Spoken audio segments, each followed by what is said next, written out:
السلام علیکم ورحمۃ اللہ تعالی وبرکاتہ۔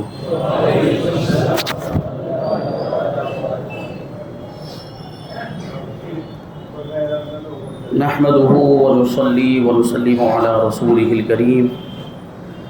اما بعد فاعوذ باللہ من الشیطان الرجیم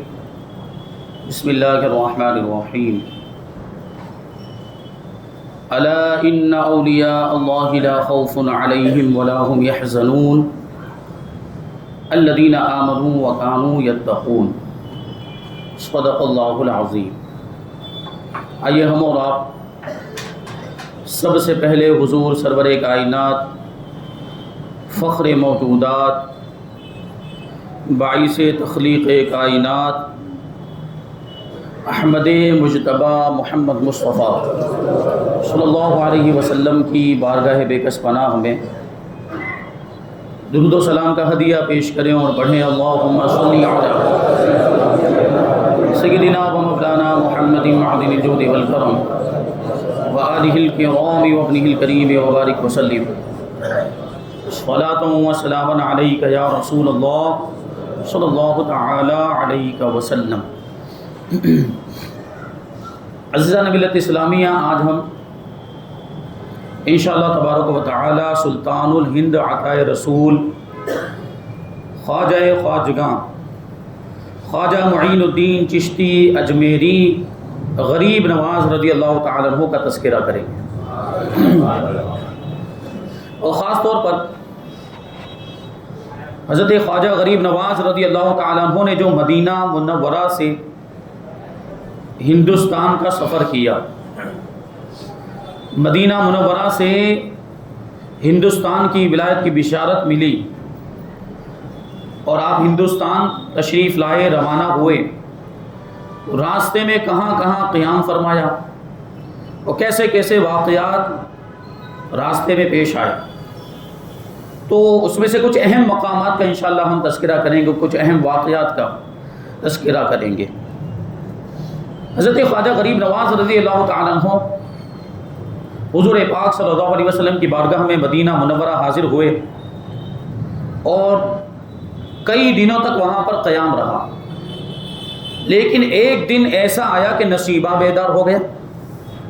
اللہ کے رسول صلی اللہ علیہ وسلم کی بارگاہ میں حاضر ہوئے، روضہ انور پر حاضر ہوئے، تو روضہ انور سے آواز آئی کہ اے معین الدین، تو ہمارے دین کا معین ہے۔ معین کا مطلب ہی ہوتا ہے مددگار۔ اے معین الدین، تو دین اسلام کا معین ہے، یعنی مددگار ہے، اور میں نے تجھے ہندوستان کی ولایت عطا فرما دی ہے، تم اجمیر چلے جاؤ کہ وہاں پر کفر کی تاریکیاں پھیلی ہوئی ہیں، اللہ تبارک و تعالیٰ تمہارے ذریعے سے کفر کی تاریکی اور کفر کے اندھیروں کو دور فرما دے گا اور تمہارے ذریعے سے اسلام کو رونق ملے گی۔ یہ حضور کی بارگاہ سے بشارت ملی تھی اور حضور کی بارگاہ سے حکم ہوا تھا، پھر حضور نے ارشاد فرما دیا کہ تمہارے ذریعے سے اسلام کو رونق ملے گی اور کفر کی تاریکیاں چھٹ جائیں گی، تو ظاہری سی بات حضور کا فرمان تو غلط ہو نہیں سکتا، اور یہ ہوا بھی۔ جب غریب نواز ہندوستان تشریف لائے تو ہندوستان میں اسلام کی بہار آ گئی، اسلام کا پرچم لہرانے لگ گیا، اور جگہ جگہ پر آپ دیکھیں تو اللہ اور رسول کا کلمہ پڑھنے والے مسلمان آج جو پائے جاتے ہیں، یہ غریب نواز کے قدموں کا صدقہ ہے۔ تو بہرحال جب بشارت ہوئی اور ہندوستان جانے کا حکم ہوا، اجمیر جانے کا حکم ہوا، تو غریب نواز تھوڑے سے پریشان ہوئے کہ یہ ہندوستان کہاں ہوگا، یہ اجمیر کہاں ہوگا، اور کون سی سمت میں، اور پھر یہ جانا کہاں ہے، اس کا راستہ کیسے طے ہوگا، یہ کچھ نہیں معلوم تھا۔ تو اللہ کے رسول صلی اللہ علیہ وسلم خواب میں تشریف لائے اور ایسی نظر فرمائی، اللہ کے رسول صلی اللہ علیہ وسلم نے غریب نواز پر ایسی نظر فرمائی کہ مغرب و مشرق اور سارے شہر اور سارے علاقے اور سارے جو ہندوستان کی آبادیاں تھیں وہ غریب نواز کی نگاہوں کے سامنے آئی۔ مشرق و مغرب اب غریب نواز کے سامنے، اب غریب نواز نے تو ہندوستان کو بھی دیکھ لیا، اللہ کے رسول کی نظر پڑی تو یہاں اجمیر کو بھی دیکھ لیا، بلکہ اجمیر کے قلعے کو بھی ملاحظہ فرما لیا اور یہاں کی پہاڑیوں کو بھی ملاحظہ فرما لیا۔ اور اللہ کے رسول صلی اللہ علیہ وسلم نے خواب میں ایک انار عطا فرمایا، جب بیدار ہوئے تو وہ انار آپ کے پاس موجود تھا۔ یہ تحفہ اللہ کے رسول کی بارگاہ سے آپ کو ملا تھا۔ بہرحال حضرت خواجہ غریب نواز رضی اللہ تعالیٰ عنہ حضور کی بارگاہ سے مدینہ منورہ سے روانہ ہوئے، ہندوستان کے قصد سے، ہندوستان کے ارادے سے روانہ ہوئے، سب سے پہلے بغداد پہنچے۔ بغداد میں کئی دنوں تک آپ کا قیام رہا، اور وہاں پہ جو اس وقت بڑے بڑے مشائخ اور بزرگان دین موجود تھے ان سے ملاقاتیں رہی۔ ایک مرتبہ اسی قیام بغداد کے دوران ایک مجلس میں حضرت خواجہ غریب نواز، حضرت شیخ اوحد الدین، حضرت شیخ شہاب الدین سہروردی اور حضرت خواجہ قطب الدین بختیار کاکی، یہ تینوں ایک مجلس میں بیٹھے ہوئے تھے کہ شمس الدین التمش وہاں سے جب اس کی 12 سال کی عمر تھی، اس محفل کے پاس سے گزرا، ہاتھ میں پیالہ لے کر جا رہا تھا، چھوٹا سا بچہ، 12 سال کا بچہ ہے، اور یہ بزرگوں کی نظر اس پر پڑی۔ غریب نواز نے اس کو دیکھ کر ارشاد فرمایا کہ یہ بچہ جب تک دہلی کا فرما روا نہیں ہو جائے گا، جب تک دہلی کا بادشاہ نہیں بن جائے گا، اللہ اسے دنیا سے نہیں اٹھائے گا۔ اور دنیا نے دیکھا کہ سلطان شمس الدین التمش دہلی کا بادشاہ بنا، جو ہمارے ہندوستان کی تاریخ میں لکھا ہوا ہے، یہ ہندوستان کا بادشاہ بنا ہے۔ اور اس کی پیشن گوئی جب وہ 12 سال کا تھا، جب وہ بغداد میں رہا کرتا تھا، غریب نواز نے اس کو وہیں پر یہ بشارت دے دی تھی کہ یہ دہلی کا بادشاہ بننے والا ہے۔ تو یہ بغداد۔ اب یہاں سے ہوتے ہوئے حضرت خواجہ غریب نواز رضی اللہ تعالیٰ عنہ بخارا پہنچے۔ بخارا پہنچتے اس میں جو راستہ آپ نے طے کیا، تو راستے میں چشت بھی آیا، خرقان، جوہنا، کرمان اور استر آباد، یہ سارے علاقوں پر آپ ٹھہرتے ہوئے، قیام کرتے ہوئے بخارا پہنچے۔ یہ اس زمانے میں اسلامی مرکز ہوا کرتے تھے، بخارا ہے، بغداد ہے، سمرقند ہے، بڑے بڑے علماء اور بڑے بڑے اولیاء کرام ان علاقوں میں، ان شہروں میں پائے جاتے تھے۔ تو اب بخارا میں جب غریب نواز تشریف لائے تو یہاں ایک مرد کامل سے ملاقات ہوئی، ایک اللہ کے ولی سے ملاقات ہوئی جو عبادت میں مصروف تھے، لیکن ان کا حال یہ تھا کہ ظاہری بینائی ان کی ختم ہو چکی تھی، آنکھوں کی روشنی ان کی ختم ہو چکی تھی۔ حضرت خواجہ غریب نواز رضی اللہ تعالیٰ عنہ نے ان بزرگ سے یہ بینائی جانے کی وجہ پوچھی کہ یہ آپ کی آنکھوں کی بینائی کیسے چلی گئی، آنکھوں کی روشنی کیسے چلی گئی؟ تو انہوں نے جواب دیا کہ میں راہ سلوک میں درجہ کمال تک پہنچ چکا تھا، اور وحدانیت جلال و عظمت پر میری نگاہ پڑنی شروع ہوئی تھی کہ میری نظر ایک غیر پر پڑ گئی، تو غیب سے آواز آئی کہ تو ہماری محبت کا مدعی ہے، ہماری محبت کا دعویٰ کرتا ہے اور غیر پر نظر ڈالتا ہے۔ یعنی اللہ والوں کی باتیں ہوتی ہیں جو راہ سلوک اور معرفت طے کرتے ہیں، اللہ کی معرفت حاصل کرنے کے لیے جو ریاضت و مجاہدہ کرتے ہیں، تو اس کے کچھ شرائط ہوتے ہیں اور اس کے اپنے کچھ معاملات ہوا کرتے ہیں۔ تو وہ بزرگ کہتے ہیں کہ میں راہ سلوک کی منزلیں طے کر رہا تھا اور آخری منزل میں درجہ کمال تک پہنچ چکا تھا، اور وحدانیت کے جلال اور عظمت پر میری نظر پڑنے لگ گئی تھی کہ اسی دوران ایک غیر پر، یعنی ایک مخلوق پر میری نظر پڑ گئی، تو غیب سے آواز آئی کہ تو ہماری محبت کا دعوے دار ہے، ہماری محبت کا دعویٰ کرتا ہے اور غیر کی طرف نظر کرتا ہے۔ یہ آواز کو سننا تھا کہ میں اتنا زیادہ شرمندہ ہوا، میں اتنا شرمندہ ہوا، مجھے اتنی زیادہ ندامت ہوئی کہ میں نے اللہ تبارک و تعالیٰ کی بارگاہ میں دعا کی کہ جو آنکھ دوست کے علاوہ دوسری کو دیکھے، وہ دوسرے کو دیکھے، وہ آنکھ اندھی ہو جائے، جو آنکھ دوست یعنی پروردگار عالم کے علاوہ کسی اور کو دیکھے وہ اندھی ہو جائے۔ ابھی میرا جملہ پورا بھی نہیں ہوا تھا کہ میری آنکھوں کی بصارت ختم ہو گئی اور میری آنکھوں کی بینائی جاتی رہی۔ تو یہ ایک مرد کامل، سوچیں آپ کہ غیر کی طرف نظر پڑ گئی تو دعا کر رہے ہیں کہ نگاہیں روشنی ہی ختم ہو جائے کہ غیر کی طرف ہی نظر پڑے ہی نہ۔ یہ اللہ والوں کی شان ہوا کرتی جو اللہ کے جلووں میں ایسے کھو جایا کرتے ہیں کہ دنیا اور ما فیہا سے بالکل بے خبر ہو جایا کرتے ہیں۔ اب حضرت خواجہ غریب نواز رضی اللہ تعالیٰ عنہ یہاں سے سبزہ وار پہنچے، راستے میں تبریز، اصفہان اور ہرات سے گزرتے ہوئے اصفہان پہنچے، سبزہ وار پہنچے۔ تو سبزہ وار کا جو امیر تھا، یہاں کا جو حاکم تھا، بڑا متعصب شیعہ تھا اور اتنا متشدد تھا وہ شیعہ مذہب کے اندر، وہ ایسا سخت قسم کا شیعہ، بدترین شیعہ تھا کہ اس کے حدود سلطنت میں، اس کی قلم رو میں اگر کوئی اپنے بیٹوں کا نام ابو بکر، عمر یا عثمان رکھ دیتا تو اسے قتل کروا دیا کرتا تھا، ایسا بدترین وہ شیعہ تھا۔ اس کا شہر کے باہر ایک باغ تھا، بڑا خوبصورت باغ تھا۔ حضرت خواجہ غریب نواز رضی اللہ تعالیٰ عنہ جب سبزہ وار میں تشریف لائے تو اسی باغ میں آپ نے قیام فرمایا، اور اس باغ میں ایک حوض تھا، اسی حوض کے کنارے حضرت خواجہ غریب نواز رضی اللہ تعالیٰ عنہ عبادت میں مصروف ہو گئے۔ اب یہ جو سبزہ وار کا جو حاکم تھا وہ ٹہلتے ہوئے تفریح کرنے کے ارادے سے اپنے باغ میں آیا تو کیا دیکھتا ہے کہ ایک درویش ہے، ایک فقیر عبادت میں مصروف ہے، اور اس نے اپنے باغ کے اندر ایک اجنبی کو دیکھا تو بڑا غصہ آیا اس کو، اور غضبناک ہو کر اس نے معاذ اللہ حضرت خواجہ غریب نواز کو تکلیف پہنچانے کا ارادہ کیا۔ تکلیف پہنچانے کی نیت سے بھی آگے بڑھا ہی تھا، حضرت خواجہ غریب نواز رضی اللہ تعالیٰ عنہ کی نظر اس پر پڑی، جیسے ہی نظر پڑی بے ہوش ہو کر زمین پر گر گیا، بے ہوش ہو گیا۔ حضرت خواجہ غریب نواز رضی اللہ تعالیٰ عنہ نے اس کے منہ پر پانی چھڑکا، اس کے چہرے پر پانی مارا، ہوش میں آیا، آنکھیں کھلی اور دل کی دنیا بدل چکی تھی۔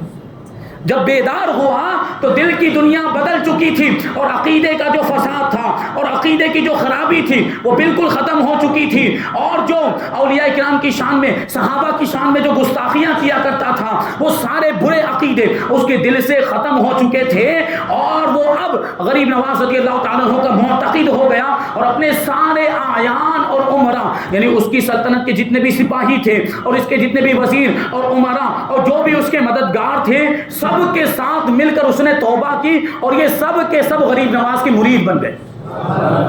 ایک نظر پڑی ہے، دیکھیں ایک نظر میں دل کی دنیا بدل دی، ایک نظر ڈالی تو دل کی کیفیت ہی تبدیل ہو گئی۔ اب اس نے کیا کیا، اپنا سارا مال و دولت، اپنے سارے خزانے غریب نواز رضی اللہ تعالیٰ عنہ کے قدموں میں ڈال دیا۔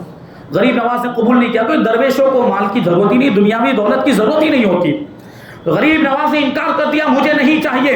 یہ ظلم و تعدی اور زیادتی سے کمایا ہوا مال ہے، یہ ظلم کے ذریعے حاصل کیا ہوا مال ہے، یہ ان کے اصل مالکوں کو واپس کر دیا جائے۔ چنانچہ سبزہ وار کے حاکم نے ایسا ہی کیا، وہ سارا مال جن لوگوں کا تھا ان کو واپس کر دیا، بلکہ اس نے سارے اپنے جو لونڈی غلام تھے وہ بھی آزاد کر دیے، اور پھر چند دنوں تک حضرت خواجہ غریب نواز کی بارگاہ میں رہ کر اس نے ظاہری علوم بھی حاصل کیے اور باطنی علوم بھی حاصل کیے، اور روحانیت میں اس کا وہ مقام ہو گیا کہ حضرت خواجہ غریب نواز نے اس کو اپنی خلافت بھی عطا فرما دی۔ اب سوچیں کہ اس سے پہلے جو شخص ظاہری طور پر سبزہ وار کا حاکم تھا، سبزہ وار کا امیر تھا، اب وہ باطنی سلطنت کا بھی امیر ہو گیا،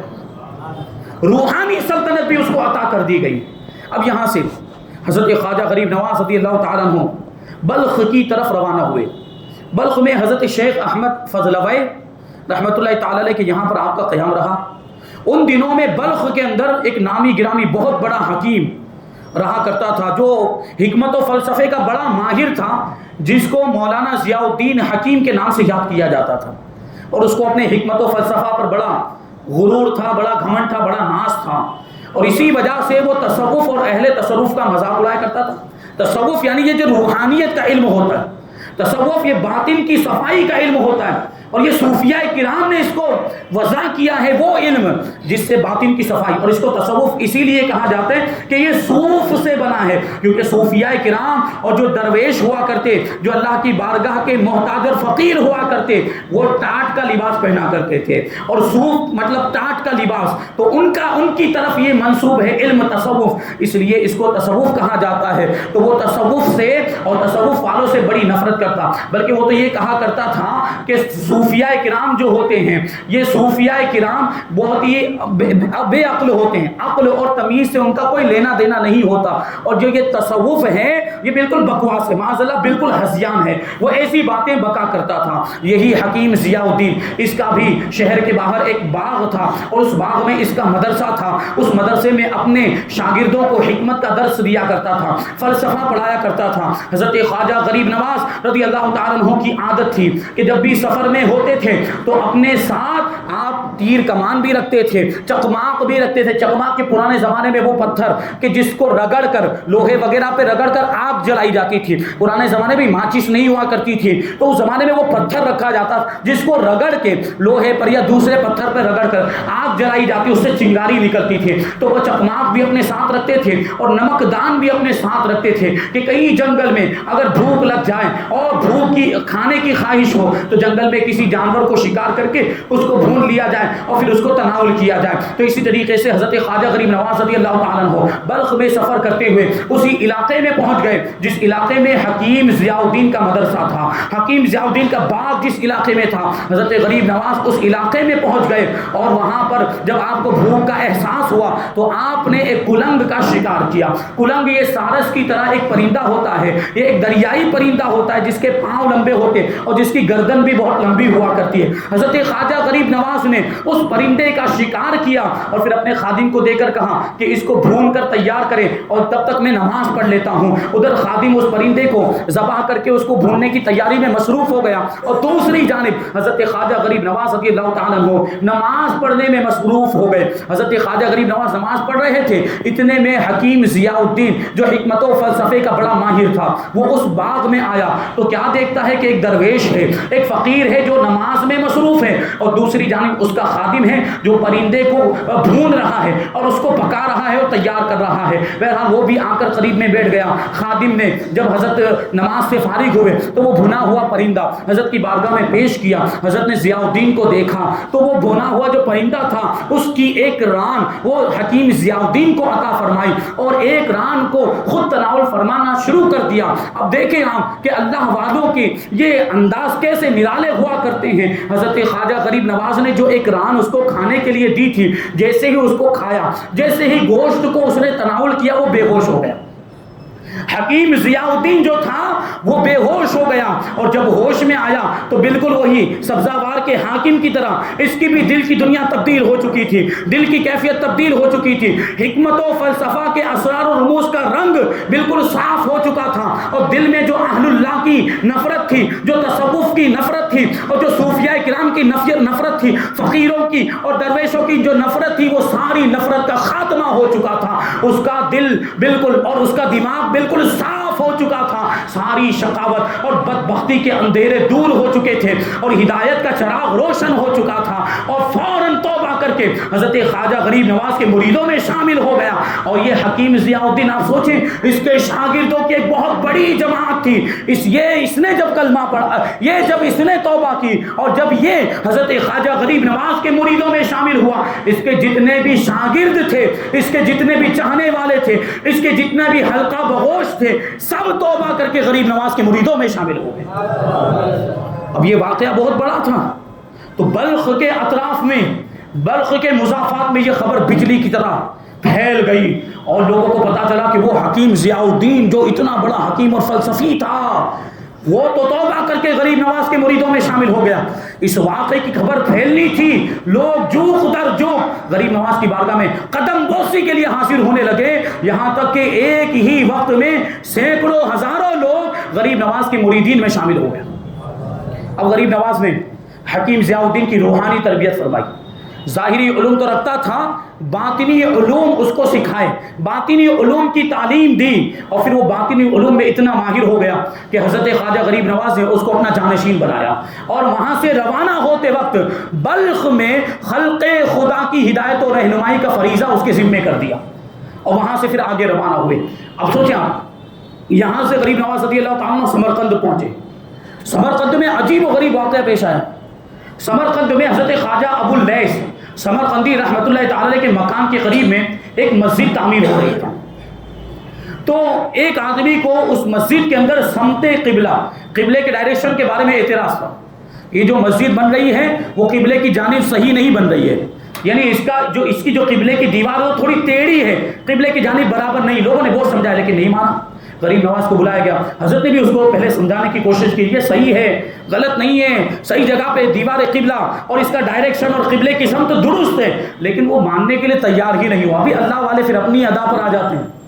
اللہ والے جب اپنی ادا پہ آ جاتے تو ان کے انداز نرالے ہوا کرتے ہیں۔ وہ غریب نواز کی جب بات اس نے نہیں مانی تو حضرت خواجہ غریب نواز نے اس کی گردن کو یوں پکڑا اور اس کے منہ کو کعبے کی طرف کیا، اس کے چہرے کو کعبے کی طرف، قبلے کی طرف کیا اور کہا دیکھ سامنے دیکھ، تجھے کیا نظر آتا ہے؟ سامنے دیکھ، سمرقند کی بات ہے، مکہ مکرمہ سے سینکڑوں کلومیٹر کا فاصلہ ہے۔ غریب نواز یہیں سے اس کے چہرے کو کعبے کی طرف کرتے ہیں اور قبلے کی طرف کر کے کہتے ہیں کہ دیکھ تجھے کیا نظر آتا ہے؟ اس نے دیکھا اور جواب دیتا ہے حضور خانہ کعبہ نظر آتا ہے، خانہ کعبہ کو وہاں سے اس نے دیکھ لیا. غریب نواز کی ادنا سی نگاہ کیا پڑی کہ سمرقند اور مکہ مکرمہ کے درمیان جتنے بھی حجابات تھے اور جتنے بھی پردے تھے اور جتنی بھی رکاوٹیں تھیں، اللہ تبارک و تعالیٰ نے سارے حجابات کو اور ساری رکاوٹوں کو ختم کر دیا. سمرقند میں رہتے ہوئے اس شخص نے خانہ کعبہ کا دیدار کر لیا. یہ غریب نواز کی نگاہ. اب سمرقند سے ہوتے ہوئے لاہور تشریف لائے پاکستان. اس وقت حضرت داتا گنج بخش علی بن عثمان حجویری رحمۃ اللہ تعالی علیہ، وہاں ان کا مزار پاک موجود. خواجہ غریب نواز ان کے مزار پر تشریف لائے. حضرت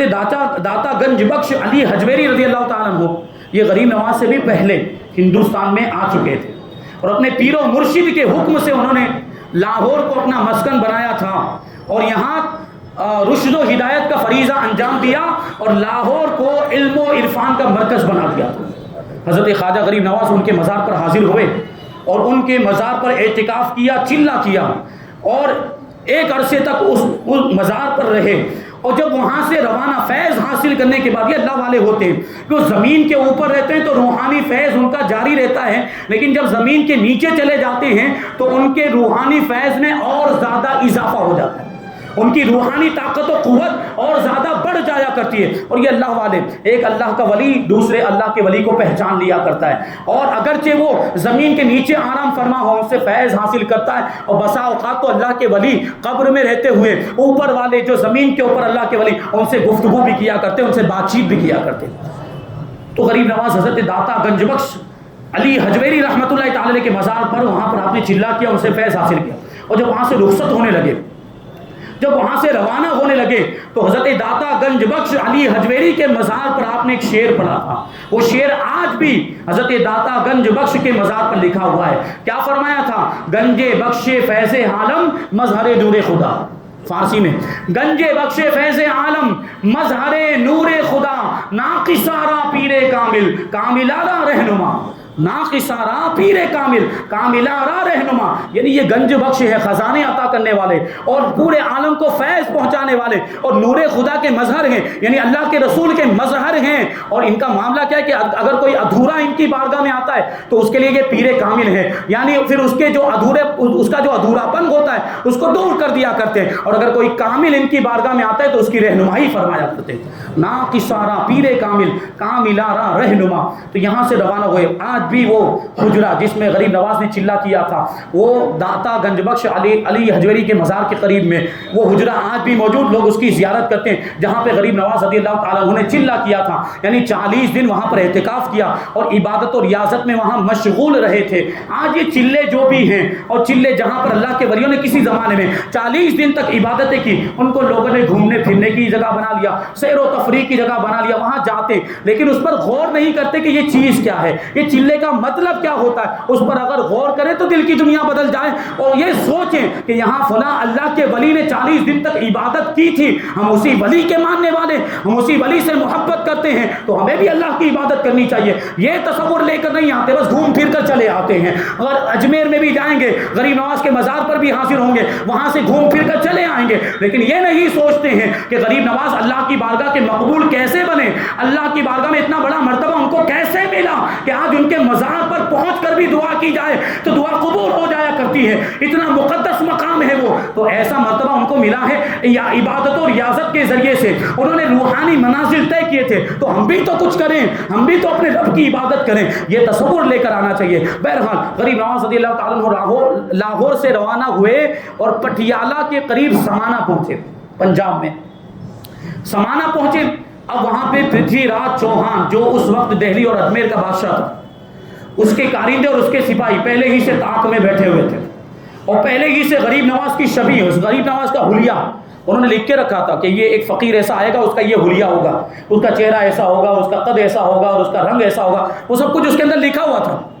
وہ پہلے ہی سے لے کر بیٹھے تھے. جیسے نہیں ابھی آج کل میں کوئی مجرم کوئی جرم کر لے اور اس کو کسی نے دیکھا نہ ہو اور کیمرے وغیرہ میں نہ آیا ہو، کوئی گواہ مل جاتا ہے، چشمدید گواہ مل جاتا ہے تو پولیس والے اس کو بلا کر اس کا اسکیچ بنواتے ہیں بنواتے کہ نہیں بنواتے کہ تم نے اس کو دیکھا، اس کی ناک کیسی تھی، اس کی آنکھیں کیسی تھی، اس کا چہرہ کے بتاؤ، پھر اس کا اسکیچ تیار کیا جاتا ہے، پھر اس کو عام کیا جاتا ہے کہ یہ مجرم ہے، اس نے یہ جرم اور یہ واردات کو انجام دیا ہے، یہ جہاں کہیں بھی کسی کو ملے وہ پولیس کے حوالے کر دے، اس کو اتنا اتنا انعام دیا جائے گا. یہ ہوتا ہے کہ نہیں؟ تو یہ پرتھوی راج چوہان کے جو سپاہی تھے پہلے ہی سے ان کے پاس غریب نواز کا حلیہ تھا. یہ بھی بڑی تعجب کی بات ہے. یہ حلیہ ان کے پاس آیا کہاں سے؟ وہ پہلے سے لکھ کر کیسے انہوں نے رکھا ہوا تھا کہ ایک درویش آنے والا وہ ایسا ایسا ہوگا اور اس کا چہرہ ایسا ہوگا، اس کی ناک، اس کا نین نقشہ ایسا ہوگا، اس کا قد ایسا ہوگا، اس کا رنگ ایسا. ان کو کیسے پتا چلا تھا؟ تو پہلے ہی سے وہ یہ طاق میں تھے کہ یہ درویش آئے گا، یہ فقیر آئے گا اور ہم اس کو ہیلے بہانے سے گرفتار کر لیں گے. یہ بات یہ تھی کہ پرتھوی راج چوہان کی جو ماں تھی وہ بہت بڑی جوتشی تھی، بہت بڑی جوتشی تھی. اور پرتھوی راج چوہان کی ماں نے 12 سال پہلے ہی غریب نواز کے ہندوستان آنے سے 12 سال پہلے ہی پرتھوی راج کو یہ بات بتا دی تھی کہ 12 سال کے بعد ایک فقیر ہندوستان میں آئے گا جس کی وجہ سے تمہاری سلطنت اور حکومت ختم ہو جائے گی، جو تمہاری سلطنت اور حکومت کے زوال کا سبب بنے گا. اور بعض تذکرہ نگاروں نے یہ بات لکھی ہے کہ یہ جو رانی تھی پرتھوی راج چوہان کی ماں، ایک مرتبہ اس کے محل پہ ایک مرغ آ کر بیٹھا، محل کی دیوار پر ایک مرغہ آ کر بیٹھا اور اس نے بانگ دینا شروع کر دیا. تو یہ جو رانی تھی یہ پرندوں کی زبان بھی جانتی تھی، وہ جانوروں کی زبان بھی جانتی تھی. اس نے سمجھ لیا کہ وہ مرغ کیا کہہ رہا ہے. اس نے اس کو مارنے کا ارادہ کیا، مارنے کے لیے آگے بڑھی لیکن وہ بچ کر نکل گیا، وہ اس کو مار نہیں پائی. وہ جو مرغ تھا وہ آ کر یہ کہہ گیا تھا کہ ان قریب اس علاقے میں، اس سرزمین میں اسلام کا پرچم لہرائے گا، اسلام کا دور دورہ ہوگا اور تمہارا تخت و تاج اور تمہارا راج پاٹ ختم ہو جائے گا. اور اسی وجہ سے اس نے حلیہ بیان کیا تھا حضرت غریب نواز پرتھوی راج چوہان کو. اس نے حلیہ، اب یہی حلیہ دے کر اس نے مشرقی شمالی مشرقی علاقوں میں یعنی پنجاب، راجستھان وغیرہ کے علاقوں میں پرتھوی راج چوہان نے پہلے ہی سے سرحدوں پر وہاں اپنے سپاہیوں کو مقرر کر دیا تھا، اپنے کانٹوں کو لگا دیا تھا کہ ایسا کوئی بھی فقیر اگر آئے تو اس کو فوراً گرفتار کر کے دربار میں پہنچا دیا جائے اور قید خانے میں اس کو قیدی بنا کر ڈال دیا جائے. چنانچہ اسی ارادے سے یہ کارندے وہاں پر موجود، اور ان کو یہ بھی پتا تھا کہ غریب نواز کون سے راستے سے تشریف لانے والے ہیں. لاہور سے جب غریب نواز رضی اللہ تعالیٰ عنہ سمانہ تشریف لائے تو یہ کارندے جو تھے یہ دیکھیے روپ بدل کر اور جو ہے کہ خیر خواہ اور ہمدرد بن کر غریب نواز کی بارگاہ میں پہنچے اور کہنے لگے کہ حضرت آپ جو ہے بزرگ معلوم ہوتے ہیں اور لمبا سفر کر کے آئے ہیں، ایک کام کیجئے کہ ہم آپ کے لیے معقول انتظام کر دیتے ہیں، ٹھہرنے کا انتظام کر دیتے ہیں، آپ ہمارے ساتھ چلیں، آپ کو ہم اچھی جگہ پر لے جائیں گے. غریب نواز رضی اللہ تعالیٰ عنہ نے پہلے ان کی بات پر یقین نہیں کیا، دل کی طرف توجہ فرمائی، مراقبہ فرمایا اور مراقبہ فرمایا. اللہ کے رسول صلی اللہ علیہ وسلم کی بارگاہ سے غریب نواز کو ہدایت ملی اور غریب نواز کو اللہ کے رسول صلی اللہ علیہ وسلم نے یہ حکم دیا کہ اس گروہ کی بات کا اعتبار نہ کرنا، یہ غلط ارادے سے آئے ہیں، آپ کو گرفتار کرنا چاہتے ہیں. چنانچہ غریب نواز رضی اللہ تعالیٰ عنہ نے ان کی پیشکش کو ٹھکرا دیا، ان کی پیشکش کو ٹھکرا دیا اور آگے بڑھ گئے. اس طریقے سے وہ اپنی چال میں ناکام ہو گئے. تو غریب نواز سمانہ تک پہنچے، اب یہاں سے دہلی پہنچے، دہلی سے اجمیر آئے. یہ ایک واقعات کا سلسلہ ہے، انشاءاللہ اس کو پھر کبھی بیان کیا جائے گا. اللہ تبارک و تعالیٰ کی بارگاہ میں دعا ہے کہ جو کچھ بھی بیان ہوا اس پر ہم سب کو عمل کرنے کی توفیق عطا فرمائے، اولیاء کرام سے محبت کرنے، ان کے دامن سے وابستہ رہنے کی توفیق عطا فرمائے، مذہب اہل سنت و جماعت مسلک اعلیٰ حضرت پر ہم سب کو قائم و دائم رکھے اور اسی پر ہم سب کا خاتمہ فرمائے. وما علینا الا البلاغ. السلام علیکم.